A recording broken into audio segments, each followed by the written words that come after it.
I've been doing a string of very late videos. Very late again. Way past bedtime and such. Anyway, this is the new page I post a link to that has just recent videos by whoever I put in the collection. So maybe I'll put 100 people eventually. And their latest video should show up here eventually. It usually shows up after it's an hour old. But I'll change that so it shows up quicker. But sometimes it's better to get them an hour later because then they're fully rendered and not as fucked up and there's comments and such. So I don't know. I'll decide. Pyrrho, though, I made 2 videos, so we're on the subject of logic again. And he's just butchering the hell out of this subject, in my opinion. So I'll play the first video, maybe parts of the second. We'll see how it goes. But it's just all pretty annoying, patronizing, and irritating. And I don't like it. And he shouldn't be so annoying. And such. So as this discussion of logic has gone on, both Trick and Manham have tried to take the tack that a thing's relationships are inherent qualities. And it's a little bit frustrating in that I don't really want to take... Yeah, well, whatever. You don't want to blah, blah, blah. You don't want to... you keep playing this game like, you know, I care about what you and the, I don't know, Muslim logicists are arguing about. It's like you have these camps and you got to fall into one of these camps. I'm arguing that reality is a static thing. I believe in a deterministic universe, and I believe part of the determinism is, in fact, the logic, the rationality, this good sense. All those things are part of reality, not just something we make up in our head, okay? Fuel efficiency of a car is a reality. It's not just something made up. We don't make up how much gas it uses. We don't make up the relationship that this one uses more gas, this one uses less gas, and this one uses even less gas to perform a certain amount of mileage traveled. Yeah, that's the argument here, is that the facts are out there for us to discover, and that the facts dictate the logic. Now, on this word relationship, I mean, we've had these conversations before. You know, in my opinion, yes, we are related to everything. We are connected to everything indirectly through these energy forces that hold us together, through the strong and weak nuclear forces, gravity and magnetism. We are essentially connected to everything.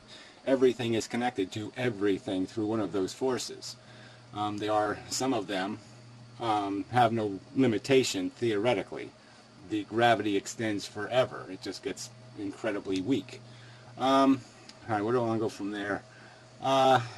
Yeah, so it's all about, well, I'll get to the other physics part, but we shouldn't even have to argue physics to argue that it's for the process of what you're attempting to declare. Sometimes it's like, I'll go back to the automobile argument again. When the engine is on, it's a subject matter now of a certain kind, because engine is on. When engine is off, it's now has a different quality, and you can have conversation, or you can discuss what it is and what it's capable of differently depending on whether it's on or whether it's off. Just as I am a 1 for the purpose of an argument or an equation. Let's say we're doing some kind of math. For the purpose of that math, I am a 1. Okay? I'm not connected to the universe. I'm not all this other stuff.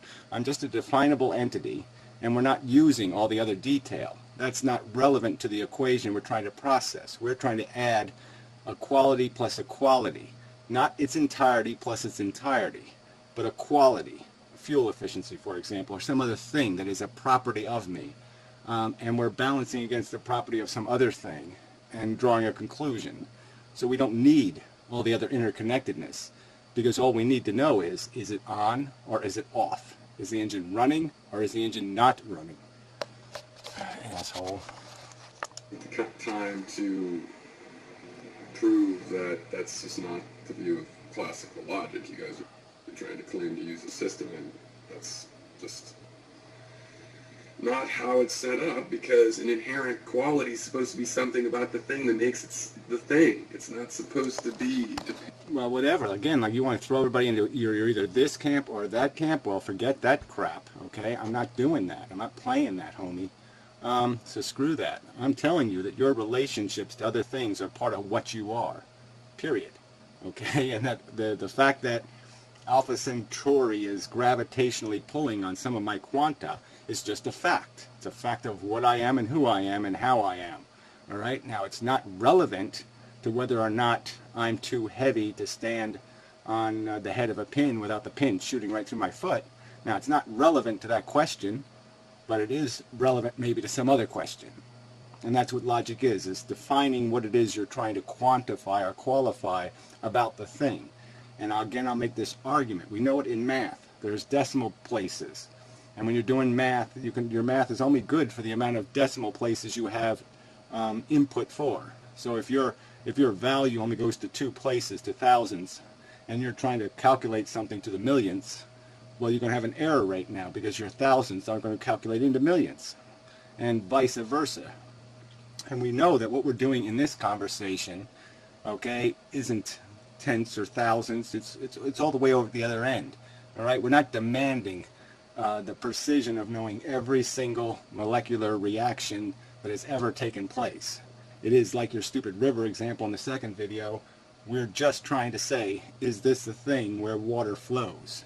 We're not trying to say, is it the same water? Where did those atoms in that water come from? We're not doing any of that crap. We're just for the sake qualifying it as a river. Jackass.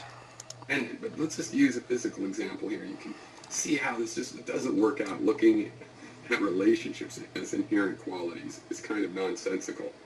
Yeah, fuck you. I mean, you're being so obnoxious and patronizing in the way you're discussing this. It really does just provoke a fuck you. Who made you the god of logic, fucker?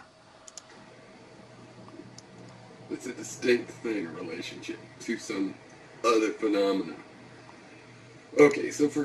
yeah, well, phenomena, okay, phenomena is part of what something is. It's phenomena, the phenomena it can sense or that can affect it, how it is interacting. Every one of these relationships is part of what something is. Oh, shit. A very physical example, velocity. Velocity is relative, right? No. See, again, you've used this crap word to imply something that it isn't. Okay? Velocity is absolute. Okay? What isn't absolute, all right, is your position. Okay? That's what's changing. Is position is changing through time. And velocity is dictated essentially by how much of your matter has been committed to the motion. Because I would argue, let's go back to you've heard this before, but let's do it, okay? I'll put this on DraftScience, and I think it's a good argument.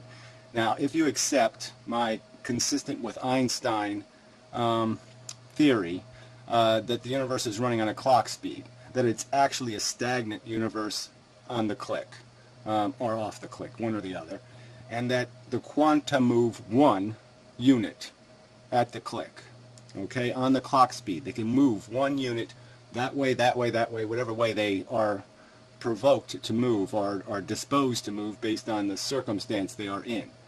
And what's going to dictate, say, the velocity of a body is whether or not all of my quanta are moving in one direction. Then I'm going to go faster in that direction because I won't have quanta that are pulling the opposite way or sideways or some other direction. And so that's where this gets a little complicated. I mean, everything that's happening right here, just like every sound is really a sonic boom, every motion is really matter moving at the speed of light. That's what all of this is. This is all light speed movement, okay, by very small particles within inside of us. None of it is this slow movement. Now, that was a light speed. That was light speed, okay, from the perspective of the material inside my hand. It moved at light speed. Every bit of it was moving at light speed. All right. The reason why it only went this fast is because of the light speed's net effect on each other. Because some were trying to go this way, some were trying to go that way, some were trying to go that way, some were trying to go that way. And the net pull on each other through those strong and weak nuclear forces was what we saw as a slow movement. Well, when actually it was a bunch of things moving really, really fast, but in different directions. So there, I've just blown up your whole velocity relativism crap, because what's actually happening is everything has its properties of its own velocity. It doesn't change based on anybody else's perspective. It is still doing exactly what it was doing before. Yeah. Well, anyway, that theory does explain all the additive effects and the non-additive effects. More importantly, the effect that you can't multiply the speed of light, that you can't increase velocity beyond a certain point, and that explains that. Yeah, and I think it does it quite adequately. So it is a property of me, though. It's a property of my molecular structure that's dictating my functionality. But I mean, for the sake of a conversation, we don't have to worry about any of that for any relevant or meaningful conversation, because the only part of us that matters is our interaction with the other sentient creatures. We don't really worry about our interaction with the sun or the moon or some other force, because those interactions will have very little consequence on anything that matters to whether or not I had enough dinner to eat. That question will be answered by a different thing than whether or not I have a relationship to the gravity of the moon. Yeah. Alright, so I'm not going to play in the rest of this because it's all this dumb physics crap. I'll jump ahead a little just to see if there's any hope, but there really isn't any hope. The relationship has a velocity, and it's an actual velocity that the laws of physics are going to react to. But yes, that's just completely incoherent statement. You know, relationship has a velocity. It's just, no, sorry. The things have a disposition, and their disposition changes over time, and we call that velocity.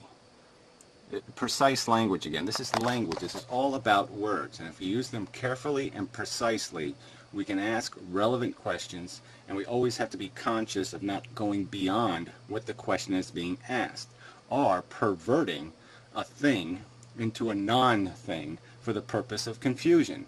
We know, you know, for some purposes, like how many people can fit on a boat, I'm a 1. I'm not a 10, I'm not a 700, I'm a 1. All right, and that's how it's going to be calculated, because that simplifies the math, and it has a low error rate.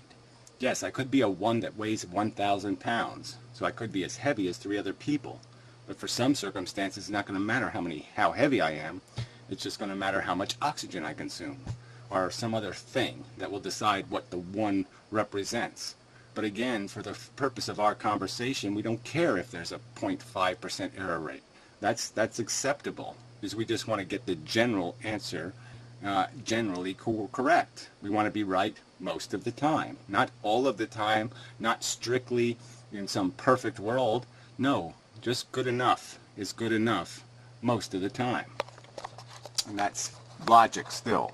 It's just simpler logic. It has less decimal points. There's nothing wrong with doing logic with less precision and decimal points.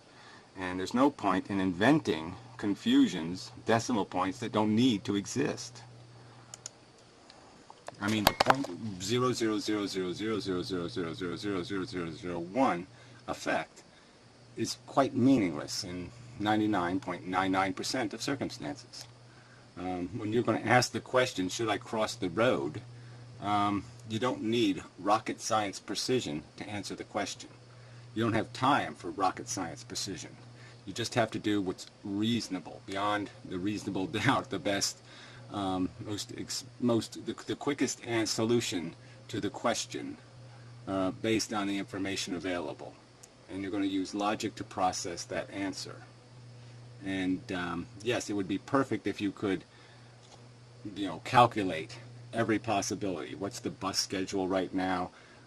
How crowded are the streets usually at this time of day? I mean, you could add a whole bunch of information to try to make a perfect choice or decision. But the logic doesn't demand it. The circumstance won't tolerate it. You just don't have any practicality to do that in life. You can't do, you know, precise logic evaluations, or you'll never do anything. Ascertain if something was in a set because it didn't have deducible qualities. Every permutation of it with every other object in the universe it becomes incredibly irrelevant. Because all we're concerned about is the big questions, and we can answer those. Will the pin support your weight? Will the chair support your weight? Those are the questions we're asking. That's the logic we're applying.